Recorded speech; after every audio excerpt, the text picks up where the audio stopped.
यहाँलाई चुरो कुरोमा हार्दिक स्वागत छ। हजुर, धन्यवाद। त्यो मङ्सिर 4 मा अभिव्यक्त मतले चाहिँ के सन्देश दिन्छ, के सङ्केत गर्छ, त्यो मतको रुझान र त्यसको त्यो प्याटर्न हेर्दा यहाँले त्यसलाई कसरी बुझ्नु भएको छ? मैले यहाँबाट अब यस्तो छ, पहिले जस्तो त्यो ट्रेन्ड के हो, जस्तो अहिले जो चुनावमा मतदानको एउटा प्रवृत्ति देखा पर्यो। धेरै मान्छेहरूले के भनिरहेछन् हुन्छ भने अब केही शक्ति चाहिँ तपाईँको उदाय होइन, केही शक्ति अस्ताए, नयाँ उदाय, पुराना अस्ताए आदि इत्यादि, त्यसलाई प्रभावसँग जोडेर व्याख्या गर्नेहरू छन्। मलाई त्यस्तो लाग्दैन होइन। प्रभाव भनेको के हो भन्छ भने त्यो मूल्यमा आधारित विश्वास हो। प्रभाव भनेको मूल्यमा आधारित विश्वास हो, त्यो थाहै हुन्छ होइन। जस्तो कुनै उद्देश्यप्रतिको निकटता, कुनै लक्ष्यप्रतिको निकटता, अथवा कुनै मूल्यमान्यताप्रतिको निकटता। जस्तो यहाँ काङ्ग्रेस कम्युनिस्ट भन्थे नि होइन। जस्तो काङ्ग्रेस र कम्युनिस्ट चाहिँ जति नजिक भए पनि, पारिवारिक वा चाहिँ जति नजिक भए पनि भोट त आफ्नो पार्टीलाई हाल्थे होइन। किन? त्यो मूल्यको नाता हो, त्यो मूल्यको समय त्यो हो विश्वास। त्यस कारणले त्यो विश्वासबाट भएको भोटिङ होइन। यसलाई मैले प्रभाव भन्ने चाहिँ मैले चाहिँ मान्दिनँ। अब दोस्रो, त्यसो भए यो के हो भन्छ भने यो एउटा छाल हो होइन। अब यो एउटा छाल हो, जस्तो चाहिँ तपाईँको बर्खामा आउँछन्, अब खोलाहरू चाहिँ उर्लिन्छन् होइन, एकछिनका हुन्। जस्तो 5 वर्ष अगाडि तपाईँले हेर्नुभयो भने विवेकशीलको एउटा उभार थियो, छाल थियो होइन। जस्तो चाहिँ यहाँ नगरपालिकामा पनि उठे, मान्छेले नपत्याएको मत त ल्याए नि। अब यो 5 वर्षको बिचमा तिनीहरूले कुनै अपराध गरे त देखिएन, तर उनीहरू सामसिम भएर सिद्धिए होइन। अब उनीहरूलाई त्यसरी उठाउँदा वा यसरी चाहिँ तपाईँको पन्छाउँदा के प्रवृत्तिले काम गर्यो हामी कसरी बुझ्ने होइन। जस्तो मैले सडकमा हेर्छु, जस्तो यत्रो वर्षौँसम्म अभियन्ता भनेर चाहिँ सडकमा खराउने मान्छेहरू छन्। कमसेकम सधैँभरि सडकमा त थिएन, उनीहरू जुलुस गर्थे, सुसूचित गर्थे, जनतासँग जोडिएका थिए, सबैको कुरा भन्थे होइन। अब पुलिससँग मुठभेड गर्थे, सधैँभरि सडकमा थिए। ती मान्छेले भोट किन पाएनन् होइन? दिनुपर्ने त तिनलाई हो, तिनी मान्छेले भोट किन पाएन? एउटा विश्वसता छ नि। तर यो ढङ्गको कुनै पनि चिजमा परीक्षणै नभएका, गर्दै नगरेका मान्छेहरूको उदय देखिन्छ। त्यस कारणले मैले यसलाई छाल किन भन्छ भने यसको आधार भनेको सत्ता चलाउने दलहरूप्रति जुन घृणा, जुन आक्रोश र चाहिँ तपाईँको एउटा चाहिँ बदलाको भावना थियो नि, त्यो चाहिँ तपाईँको पोख्यको हो होइन। यो नकारात्मक भोट हो, एकछिन मान्नुहोस्, यो नकारात्मक भोट हो। अब यो मनोविज्ञानलाई चाहिँ तपाईँको चाहिँ अहिलेको जस्तो प्राविधिक जमानामा मान्छेले कसरी क्यास गर्छ भन्छ भने, जस्तो आम मान्छेलाई थाहा हुँदैन। अब त धेरै चिज धेरैले थाहा पाउँदै पनि गएको छन् पहिलेदेखि नै। जस्तो स्थानीय चुनावबाट यो बहस धेरै भइसकेको छ, फेरि पनि होला। जस्तो अहिलेको मान्छेको जो चाहिँ एउटा प्राविधिक सोच हो, सतही सोच हो होइन। जस्तो यो 20-30 वर्ष यताको मान्छे विशेष गरेर 47 सालपछिको जो उत्पादन हो, यसमा कुनै अध्ययन गर्ने प्रवृत्ति अथवा चाहिँ आफ्ना अनुभवहरूलाई आधार बनाएर त्यसबाट सिक्ने प्रवृत्ति सबै मरेको छ होइन। यो चाहिँ तपाईँको हौवाका पछाडि होइन। किन भन्छ भने त्यही खालको स्कुलिङ छ होइन। जस्तो शिक्षा प्रणालीदेखि लिएर राज्य प्रणाली सबैबाट त्यही स्कुलिङ छ होइन। जसले प्रोपोगन्डा गर्न सक्छ, जसले पैसा खर्च गर्न सक्छ, अथवा जसका पछाडि यस्तो खालको मिसन चलेको हुन्छ, त्यसले मान्छेहरू प्रभावित पार्ने एउटा हदकन्दा। यहाँ मात्र होइन, जस्तो अहिले ट्विटरको विषयमा यत्रो विवाद छ होइन। युरोप यसैको शिकार भइरहेछ। अमेरिका पहिले पनि रुसले चाहिँ तपाईँको ट्विटरबाट के अरे ट्रम्पलाई जिताउन भूमिका खेल्यो भनेर त्यत्रो विवाद भयो होइन। ट्विटरकै त्यत्रो भूमिका हुँदो रहेछ। अहिले पनि अस्ति भर्खरै युरोपमा त्यो उठेछ। माने ट्विटरले जो राजनीतिलाई प्रभावित पार्ने गलत भूमिका खेल्यो, यो चाहिँ मस्कले रोकोस्, एलन मस्कले रोकोस् भनेर चाहिँ युरोपियनहरूले अस्ति भर्खरै चाहिँ तपाईँको कुरो उठाएछन्। यस्तो खालको चिज हामी कहाँ छ? मुख्य रूपमा प्रभाव त्यो हो। माने दुईवटा चिजको संयोग जोडिया छ।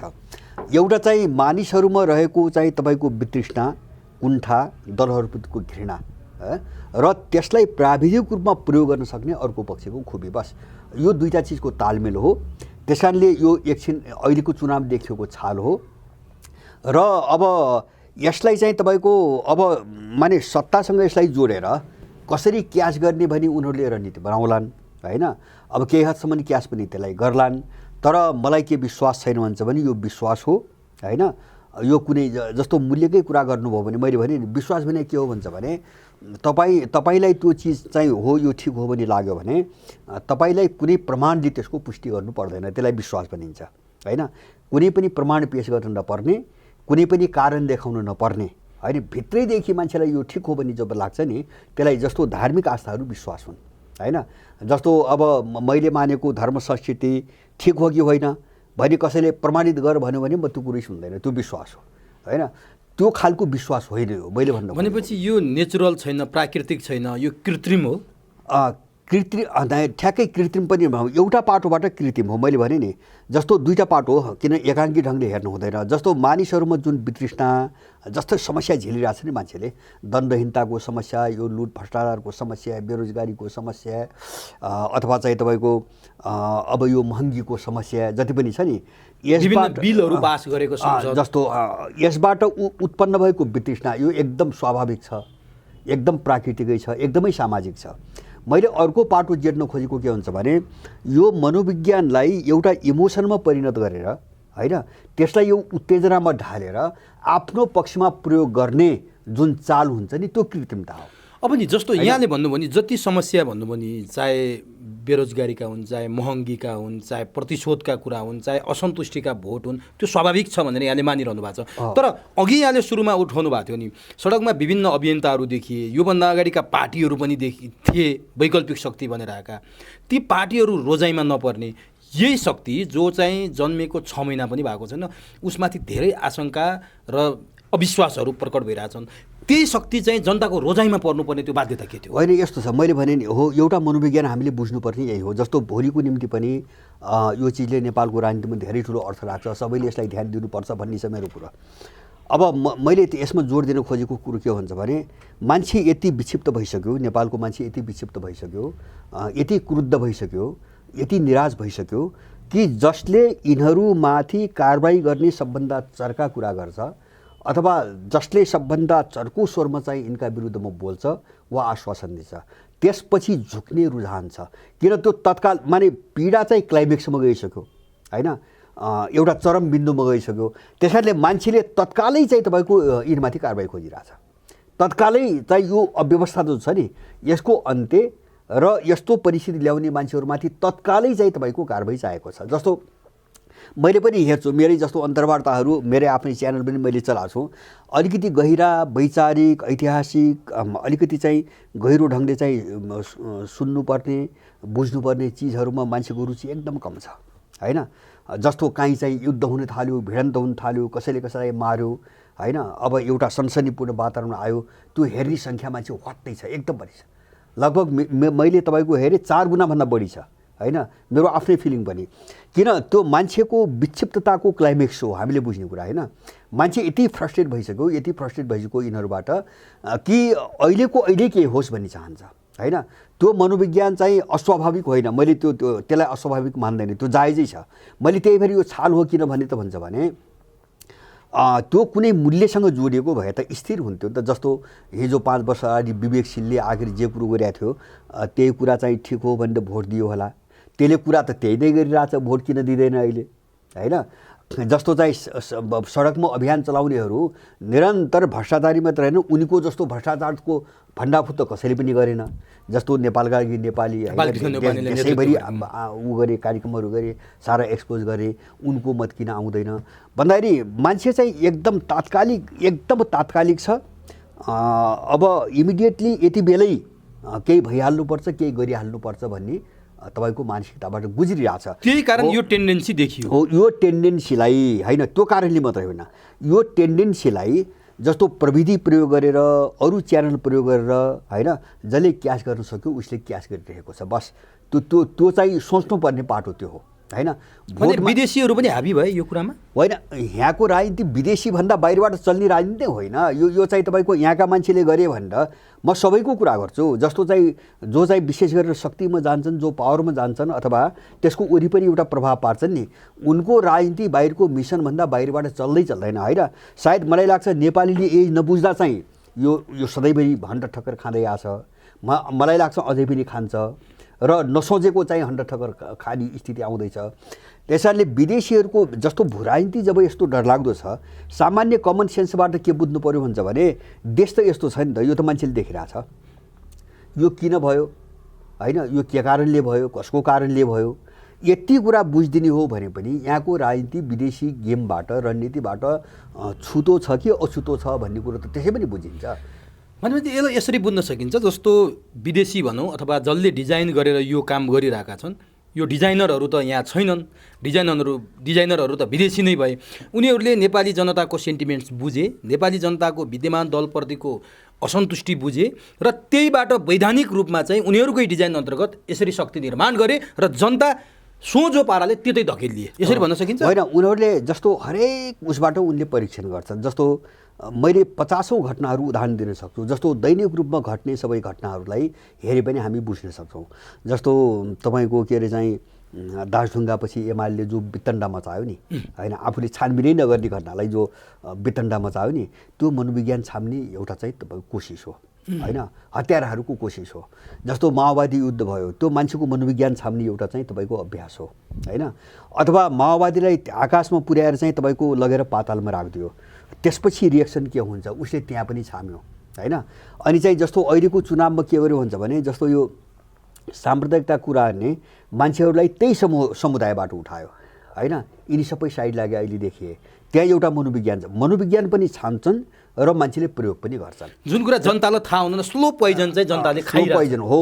हामी जब वरिपरि घुम्दै आयो भने हामी घुम्दै नै आछौँ, नेपालीहरूले हामी सबै बुझेका छौँ भन्नु हुँदैन, होइन। जस्तो 47 सालपछि त यो वा त्यो, होइन, सबैको चाहिँ तपाईँको फन्दामा त नेपाली पढ्दै आछ, होइन। आशा त जस्तो अहिले चुनावमा भोट हाल्नेहरूबाट मान्छेले जति आशा गरेका छ नि, योभन्दा 10 गुणा बढी आशा माओवादीबाट गरे हो, होइन। त्योभन्दा बढी आशा चाहिँ काङ्ग्रेसबाट गरे हो 47 सालमा। 47 सालमा त के भन्छ भने 29 वर्षपछि प्रजातन्त्र आयो, होइन, यस्तो न थियो। 29 वर्षपछि प्रजातन्त्र आयो, केही पनि पाउँदैन भनेपछि यो चुनावबाट पनि केही पनि पाउँदैन। बरु मैले यो चुनावलाई बुझेको के हो भन्छ भने जसले नेपालको भू राजनीतिमा 47 साल यता सङ्गठित खालको एउटा चाहिँ तपाईँको प्रयोग गरिरहेका छन् नि, योजनाबद्ध र सङ्गठित प्रयोग सबै क्षेत्रमा, आर्थिक, राजनीतिक, सामाजिक, सांस्कृतिक सबै क्षेत्रमा जो प्रयोग गरिरहेछन् नि, त्यसको चाहिँ उत्कर्ष हो। त्यसको उत्कर्ष हो। सायद मलाई लाग्छ समग्र विश्वको परिस्थिति र नेपालभित्रको परिस्थितिले पनि, जस्तो भोट दिनेहरूको पनि एउटा धैर्यताको सीमा हुन्छ नि, होइन, धैर्यता हुन्छ। मात्रै भोटरहरूलाई चाहिँ तपाईँको प्रयोग गर्ने रणनीति कहाँ जोडिया छ भन्छ भने यसप्रति गम्भीर हुनुपर्छ।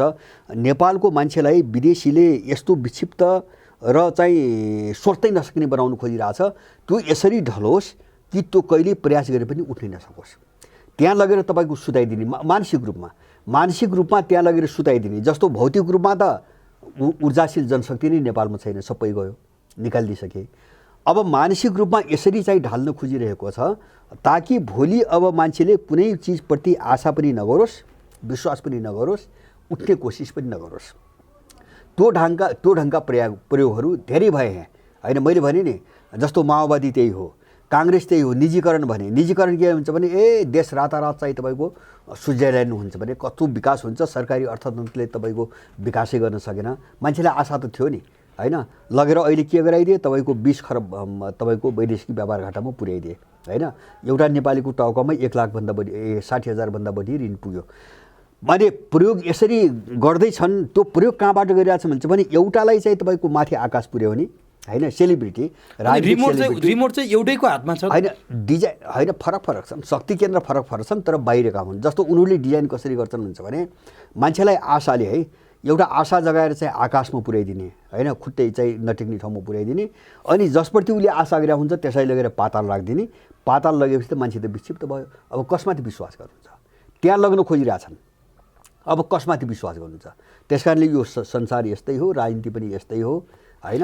अब यहाँका मान्छे पनि यस्तै हुन्, होइन। जसले जे गर्छ गर्न देऊ, चासो नराख। त्यो खालको ठाउँमा लगेर अब त्यसलाई चाहिँ एउटा बारुदको रूपमा प्रयोग गर्ने योजनामा उनीहरू। मैले यसलाई चाहिँ बारम्बार भनेको छु, जस्तो आर्थिक रूपमा, सामाजिक रूपमा, होइन। सामाजिक रूपमा उनको विदेशी रणनीति, मानवीय रणनीति के हो नेपालमा हुन्छ भने मैले धेरै पटक भने पहिलो चरण, होइन, एलिनेसन भन्छ, मान्छेलाई अलगावमा पारिदिने। जस्तो परिवारबाट अलग, घरबाट अलग, अथवा चाहिँ तपाईँको देशबाट अलग, समाजबाट अलग, जो वैदेशिक रोजगारमा गएको छन् नि, होइन। पहिलो चरण अलगाव, दोस्रो चरण चाहिँ निराशा, फ्रस्ट्रेसन, र तेस्रो चरण चाहिँ तपाईँको भ्याकुम भन्छ, दिमाग खाली गरिदिने। दिमाग खाली भएपछि मान्छे सोच्न सक्ने चाहिँ तपाईँको सामर्थ्य गुमाउँछ मान्छे निर्जीव जस्तो भएर चाहिँ तपाईँको ढल्छ। त्यो चरणमा लगिकन त्यो जो भ्याकुम हुन्छ नि, खालीपन, सबैप्रति विश्वास टुट्यो भने उसले भर्छ। अब होइन, उसले भर्छ। उसले के भर्छ? उसले त्यहाँ बारुद भर्छ, होइन, उसले त्यहाँ बारुद भर्छ। जस्तो चाहिँ तपाईँको युक्रेनमा देखिरहेको छौँ नि अहिले हामीले, युक्रेनमा जो हाल देखिरहेछौँ, जस्तो यस्तो डरलाग्दो एउटा समस्या आउँछ नि, त्यो ढङ्गले त्यो भ्याकुमलाई, त्यो एउटा स्कुलिङ हो होइन, त्यो भ्याकुमलाई कसरी चाहिँ तपाईँको प्रयोग गर्ने भन्ने रणनीतिमा उनीहरू छन् होइन। त्यो बारुद भरेर विस्फोट गराउने हो, विस्फोट हो, त्यो विध्वंसकारी पुरै विध्वंसकारी बनाउने होइन। जस्तो दिमाग खाली भइसकेको मान्छेले के गर्छ होइन, ऊ आफू सोध्न सक्ने हालतमा हुन्न, उसमाथि जे भर्नुहोस् अब त्यही ढङ्गले ऊ पड्किने हो। त्यस कारणले गर्दाखेरि उनीहरूको त्यो एउटा मानवीय रणनीति जो छ नि, अरू रणनीति पनि छन्, जस्तो सामाजिक क्षेत्रमा उनले त्यही गरे, आर्थिक क्षेत्रमा त्यही गरे, राजनीतिक क्षेत्रमा त्यही गरे, र उनका आफ्ना आफ्ना चाहिँ तपाईँको विभिन्न प्रकारका रणनीतिहरू छन्। समग्र क्षेत्रमा उनले हात हालेका छन् होइन। यो विषयमा विस्तृत रूपमा नेपालमा छलफल र बहसै हुँदैन होइन, गर्नेले गर्दैन, कोही मान्छे देख्दैन मैले छलफल बहस गर्ने। अनि त्यसपछि मान्छेले बुझ्दैन, किन भन्छ भने मैले भने नि 47 सालपछि यस्तो प्राविधिक मान्छे बनाइदिए, रोबोट बनाइदिए कि अहिले त्यो फेसबुकभन्दा बाहिर छैन होइन। तपाईँको 500 शब्दको चाहिँ लेख पनि लामो भयो भन्छ अहिलेको मान्छे। सामान्य हिसाब गर्नु पर्यो, क्यालकुलेटर खोज्छ मान्छे, क्यालकुलेटर दिमागमा थाहै छैन। क्यालकुलेटर कयौँ मान्छेका फोन नम्बर हाम्रो दिमागमा याद हुन्थ्यो, मेकानाइज भइसक्यो। जस्तो सबैतिर एउटा मात्रै होइन कि पश्चिममा चाहिँ तपाईँको एउटा जो विज्ञान भन्छ नि, जस्तो डक्टरीको कुरा हेर्नुहोस्, हामीले क्यालकुलेटरको त सामान्य कुरा भयो। अहिलेको डक्टर त्यो चाहिँ ल्याब भएन भने त्यसको कुन कामै छैन होइन। रोग पत्ता लगाइदिने सबै चाहिँ ल्याब हो होइन, इक्विपमेन्टले सबै पत्ता लगाइदिन्छ, अनि उसले जे भनिदिन्छ त्यो अनुसारको औषधि रेफर गर्ने हो होइन। जस्तो अहिलेको मान्छेले मान्छेको शरीर सबै छापेर रोग भन्नुहोस् त, कुनै पनि डक्टरले सक्दैन। जबकि पहिले त्यही ढङ्गले उपचार हुन्थ्यो होइन, उसको शरीर छामेर उसको शरीरको अवस्था हेरिकन उपचार गरिन्थ्यो। त्यो विद्या त मर्यो नि आज होइन। जस्तो चाहिँ मेडिकल साइन्स पनि पुरै प्राविधिक छ, शिक्षा पनि प्राविधिक छ होइन। जस्तो शिक्षा पनि के छ भन्छ भने ज्ञान गुणका कुरा छैन, ज्ञानगुणका कुरा छैन, तपाईँ कस्तो हत्कण्डा अप्नाइकन चाहिँ तपाईँको पैसा कमाउने यस्तो डिजाइनमा हामी गइरहेछौँ नि। जस्तो यो त हजुरले शिक्षाको कुरा गर्नुभयो, यो अरूसँग कुरा गर्नुभयो, जस्तै खानपिनको कुरा गरौँ न। आज हर्लक्कै बढ्ने कुखुरा 1-1.5 महिनामा 1-2 केजी हुने कुखुरा बनाउने, त्यो केमिकल प्रयोग गरेर हामीले मासु खानुपर्नेछ।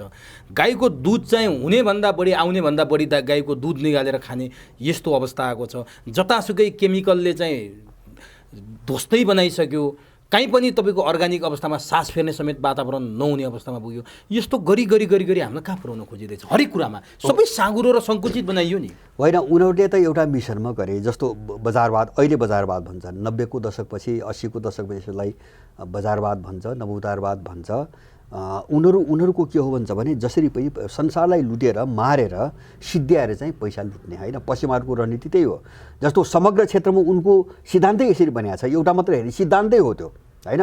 जस्तो आर्थिक क्षेत्रमा तपाईँले भनेको कहाँ आउँछ भन्छ भने छिटोभन्दा छिटो बढीभन्दा बढी पैसा कहाँबाट आउँछ, उनले त्यही प्राविधिक जनताको स्वास्थ्यको मतलब जस्तो ब्रोइलर कुखुरा भन्नुहोस्। म त्यो मात्र होइन, अहिले युरोपमा त्यो डेरी दुधमाथि प्रतिबन्ध लगाउनु पर्ने माग उठिरहेछ।